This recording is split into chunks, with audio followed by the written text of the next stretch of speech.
Netizen, welcome to my YouTube channel, Pinchik Vlog. This is Ate Panmoy. Pinana-inchik po tayo. And this coming June 9 and June 10. Nauna pa yung 9 na June 2 and June 9. Meron po tayong Independence Day presentation ng mga OFW natin.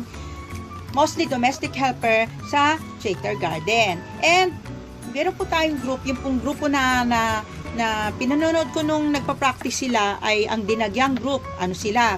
Mga 35 plus daw sila na dancers. So, we have here, I have a friend here who donated some bling-bling here. Yan, mga accessories. Meron po tayong mga bracelet dito na bibigay natin sa kanila. Yan. Di ba, syempre nga naman, pwede naman tayong, giving is one way to show our appreciation, lalong-lalo na po sa mga nag-e-effort para sa ating bansa.